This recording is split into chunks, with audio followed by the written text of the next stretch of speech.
During my childhood, my family was like a drop of water in a vast river, never remaining in one location for long. We settled in Rhode Island when I was 8, and there we remained until I went to college in Colorado Springs. Most of my memories were rooted to Rhode Island, but there are fragments in the attic of my brain which belong to the various homes we had lived in where I was much younger. Most of these memories are unclear and pointless, chasing after another boy in the backyard of the house in North Carolina, trying to build a raft to float on a creek behind the apartment we rented in Pennsylvania, and so on. But there is one set of memories which remain as clear as glass, as though they were made just yesterday. I often wonder whether these memories are simply lucid dreams produced by the long sickness I experienced that spring. But in my heart, I know they are real. We are living in a house just outside of bustling metropolis of New Vineyard, Maine, population 643. It was a large structure, especially for a family of 3. There were a number of rooms that I didn't see in the 5 months we resided there. In some ways, it was a waste of space. But it was the only house on the market at the time, at least within the hour's commute to my father's place of work. The day after my 5th birthday, did by my parents alone, I came down with a fever. The doctor said I had monoculus, which meant no rough play and more fever for at least another 3 weeks. It was horrible timing to be bedridden. We were at the process of packing our things and moving to Pennsylvania, and most of my things were already packed away in boxes, leaving my room barren. My mother brought me ginger ale and books several times a day, and these served the function of being my primary form of entertainment for the next few weeks. Boredom always loomed just around the corner, waiting for it to rear its ugly head and compound my misery. I don't exactly recall how I met Mr. Widemouth. I think it was the week after I was diagnosed with mono. My first memory of the small creature was asking him if he had a name.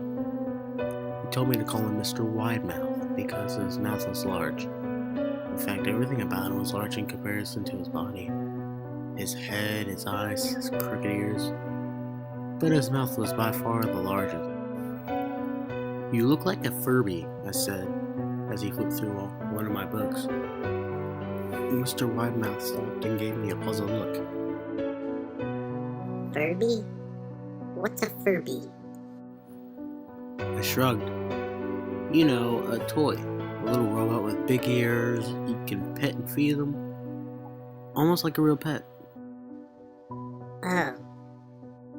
Mr. Widemouth resumed his activity. You don't need one of those. They aren't the same as having a real friend. I remember Mr. Widemouth disappearing every time my mother stopped to check in on me. I lay under your bed. He later explained. I don't want your parents to see me because I'm afraid they won't let us play anymore. We don't do much during those first few days. Mr. Widemouth just looked at my books, fascinated by the stories and pictures they contained. The 3rd or 4th morning after I met him, he greeted me with one of his large smiles on his face. I have a new game we can play. He said, We have to wait until after your mother comes to check on you, because she can't see us play it. It's a secret game. After my mother delivered those books and soda at the usual time, Mr. Widemouth slipped out from under the bed and tugged on my hand. We have to go to their room at the end of the hallway, he said. I objected at first, as my parents had forbidden me to leave my bed without the permission. But Mr. Widemouth persisted until I gave in. The room in question had no furniture or wallpaper. Its only distinguishing feature was the window opposite to the doorway. Mr. Widemouth darted across the room and gave the window a firm push, flinging it open. He then beckoned me to look out at the ground below. We were on the second story of the house, but it was on a hill, and from this angle the drop was farther than 2 stories due to the incline. I like to play pretend up here. Mr. Widemouth explained. I pretend that there's a big soft trampoline below this window, and I jump. If you pretend hard enough, you bounce back up like a feather. I want you to try.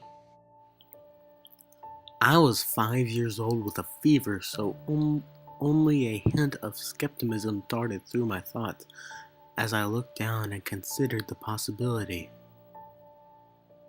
"It's a long drop," I said. That's all part of the fun. It wouldn't be fun if it was only a short drop, and if you might as well bounce off a real trampoline. I toyed with the idea, picturing myself falling through thin air only to bounce back up to the window by something unseen by human eyes.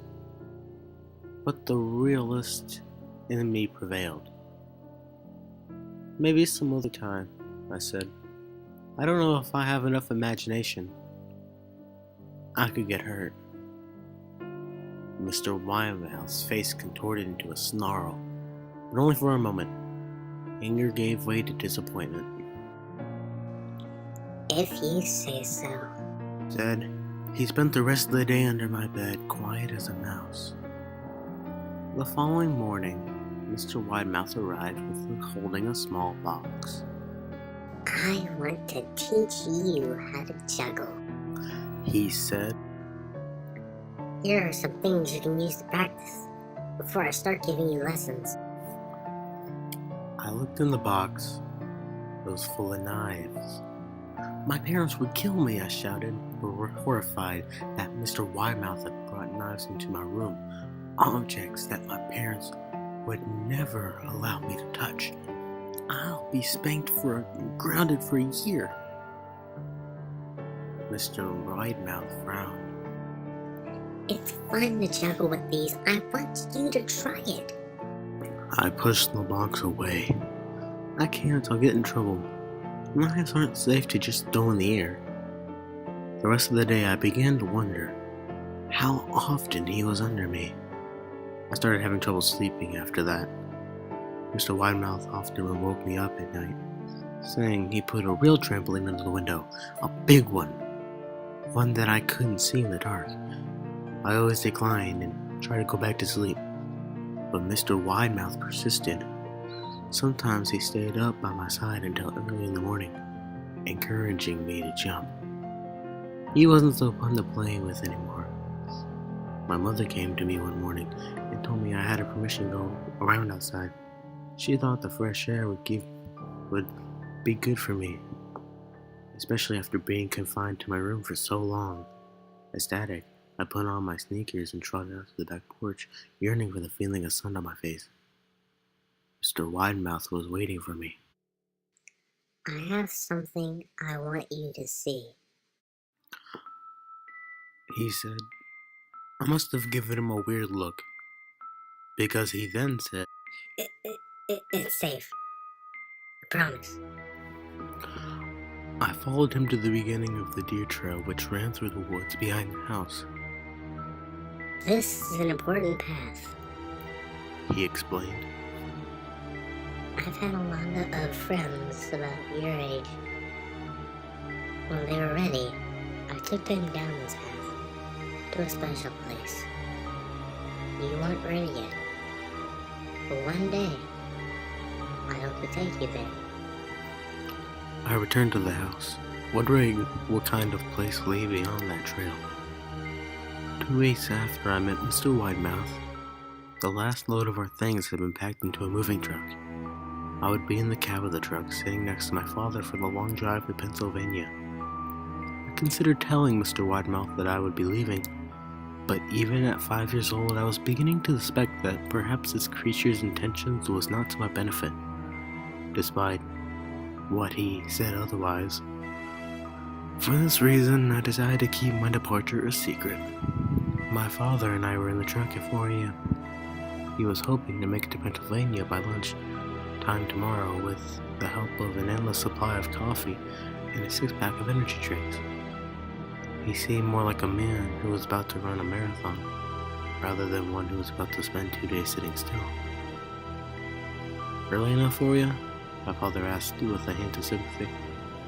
I nodded and placed my head against the window, hoping for some sleep before the sun came up. I felt my father's hand on my shoulders. This is the last move, son. I promise. I know it's hard for you, as sick as you've been. Once Daddy gets promoted, we can settle down and you can make friends. I opened my eyes as we backed out of the driveway. I saw Mr. Widemouth's silhouette in my bedroom window. He stood motionless until the truck was about to turn onto the main road. He gave a pitiful little wave goodbye, steak knife in hand. I didn't wave back. Years later, I returned to New Vineyard. The piece of land our house stood upon was empty except for the foundation, as the house burned down a few years after my family left. Out of curiosity, I followed the deer trail that Mr. Widemouth had shown me. Part of me expected him to jump out from behind a tree and scare the living bejesus out of me.